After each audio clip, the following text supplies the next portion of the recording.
what Clinton said. He called it, "It's the economy, stupid." So I've plagiarized to talk about what I think is perhaps the most important decision that we make in our business lives.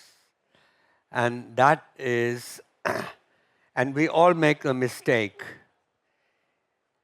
because the decision is to hire somebody, whether you're a founder or whether you are an executive in a company.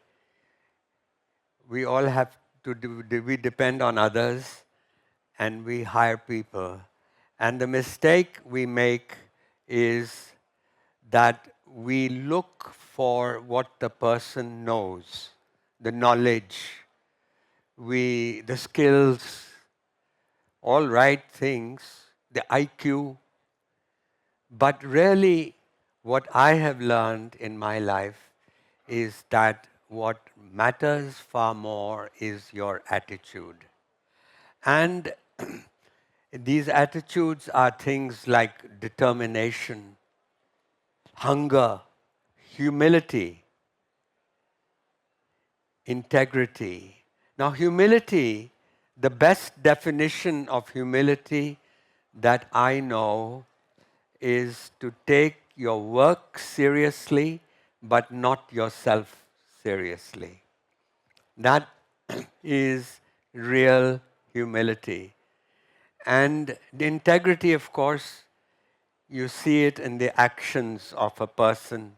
You don't hear it from that person's words. If somebody talks too much about integrity, you begin to worry whether, somebody's protesting too much. So attitudes are really what produces leaders. Skills produce employees. Skills can be learnt. Attitudes are set very early in life. And no matter how much you may try, those attitudes cannot change. And so, when you're interviewing someone, that's, it's the most important decision we take, and yet we don't take that so seriously. And so I suggest that's what we should be looking for. And I'll tell you a story of a person I knew, and he illustrates what I mean by attitude. This was in Mumbai now. Um, I was at the head of this company, Procter and Gamble India, and he came to our office as the night guard, as an assistant security guard for the night shift. And he came from a village in Maharashtra, a village, Akola district, and we immediately, everybody who came near him, realized that this guy was different. And so, how was he different? Well, first of all, he had a childish curiosity to find out what was around him. And so he finds on the first day a coffee making machine. So he wants to try out how this machine works. He learns, and then he begins to practice making coffee, and then he's on his rounds, security rounds, he is serving coffee to people. And of course, doing something nice like that to anyone, you make friends very quickly. Then he discovers in a few days the telex machine. Those days we sent telexes to people. We didn't have today's technology.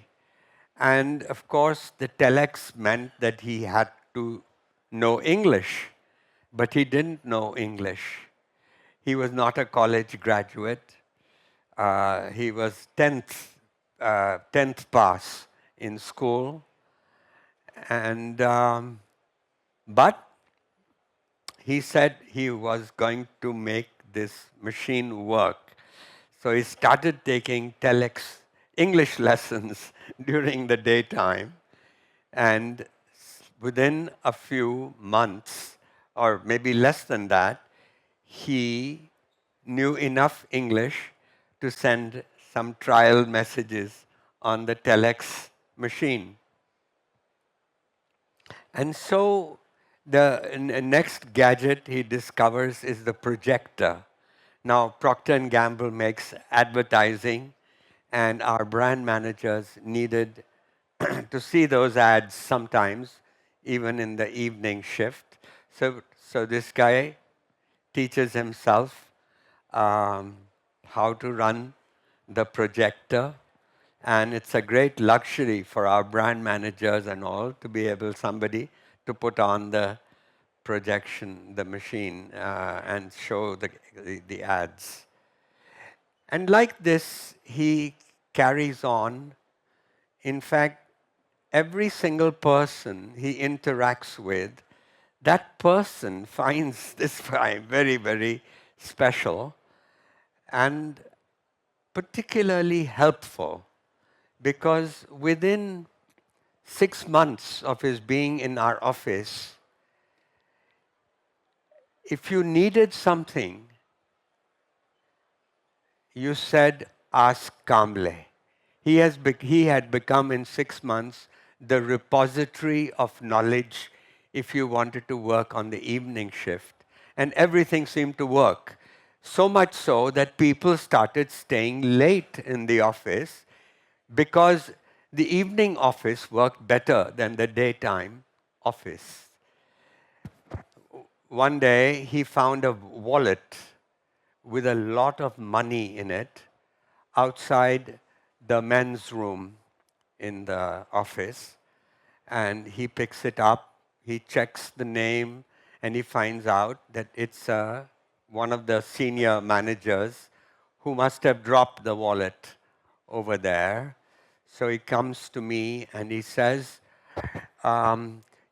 gives me the keys of the office, and he says, now you be the security guard, because I have to take a taxi and deliver, because there's a lot of money that is in this wallet. And the person who lost it, those days we didn't have cell phones to call people, that person would be needing it. So he had the address from the ID card, and I become the security guard, and he goes and delivers. And it turns out that person actually needed that money. He had withdrawn it from the bank because he and his wife, his family, they were buying a new apartment. And they were going to put the down payment to the person. And just when Kamble arrives at his house in Bandra, that person is walking in. And you can imagine the sigh of relief that he feels that the person whose wallet this was. And then when he came back after delivering the wallet, and before he left the house, he told the family, please don't mention that I brought you this wallet. And he said the same thing to me when he says, please don't talk about it. And that also made him something of an enigma, but also something nice, that he did a good deed, but he didn't want it to be publicized. And a person who was happy to do his job without taking credit for it. Anyway, after about few months later, our telephone operator in the day shift decided to go on maternity leave. She was having a baby. And so Kamble goes to Kamble goes to the head of personnel. Those days, nowadays we call HRD. And he says to him, he says, look, I'm tired of working in the night shift. Give me a chance to work as your temporary telephone operator until she comes back. And the personnel head says, well, Kamble, I mean, for God's sakes, you know, we are a multinational company. We get calls from around the world, and you don't know English well enough. In fact, Kamble, he, he could never pronounce the name of our company. He would call it Procter and Gamble after his name, Kamble. Anyway, so here he is, and the personnel guy says sorry, and Kamble with a long face goes back, but I hear through the grapevine that Kamble wants this temporary job. So I go to, because by then, you know, he's a legend in the evening shift. So I thought we owed him a chance. And so I go to the head of personnel and I try to persuade him. And then I tell him that, look, give him a chance and let's see how he works out. And if he doesn't work out, have someone ready who can back him up and so on. Anyway, within a day of his taking over the telephone booth, I get a call from our company lawyer, and the company lawyer, Mr. Shah of Crawford Bailey, and Mr. Shah says to me, he says, Gurcharan, do you have a new EPBX system? I said, why? He says, because my phone is always answered on the second ring now. Earlier, it used to take fourth ring, fifth ring, sixth ring, and I thought maybe you had got a new system. So I thought in my mind, I said, the only thing new here is Kamble. So I go to Kamble at lunchtime, and I say, Kamble, why? How come you answer the phone so quickly? And he gave me the best answer that even our marketing director could not have given. He said, there may be a customer at the other end, and I don't want you to lose an order. I mean, the guy really understood why we were in business. We were in business to satisfy our customers. Anyway, I mean, I could go on and on, but you get the point. Company quickly recognized that they had somebody very special. And so company took him in. He got promoted. He got one job. He was such a success. They put him in a higher job. He was such a success. And he eventually went on to become a director of the company. Now, that is an attitude. A guy who didn't know any English, hasn't been to college, and he just rises like a star. My point is that what was it, and what should we be looking for when we look for a Kamble when we are recruiting people? One, that childlike curiosity. You know, that curiosity where